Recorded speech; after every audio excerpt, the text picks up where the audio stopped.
بعد ما سافرت من دبي للصين عشان أعيش في مدرسة كونغ فو، للأسف انرفضت لأني عربي. مش لأني عربي بالوجه الخصوص، لأنه ما بياخذوا طلاب أجانب، حاجز اللغة. فهسه رايح أدور على مدرسة جديدة. هاي وصلت المدرسة الأولى اللي راح أشوفها. لازم أشوف 3 أشياء. هل بيقبلوا أجانب؟ 你来自什么地方？ أنا من الأردن. والنعم حنا أردنية. حصة تدريبية. هون البيت شيرنج روم، كل غرفة فيها 4 أشخاص. وهل في أي حدا بيحكي إنجليزي؟ أنا التليفون عشان نبلش نترجم لبعض. من بدايتها خربت. الأوبشن الأول راح.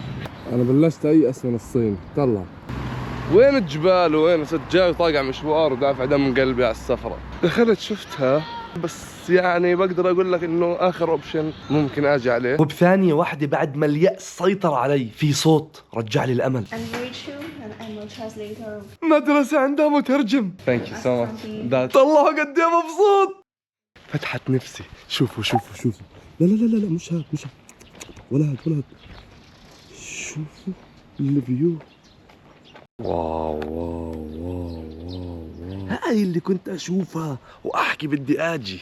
كل اللي قبل كنت احسهم بمعسكر، بس الاهل بدهم يخلصوا من الاولاد الصغار. رسميا ابو النبيل لقى مدرسه.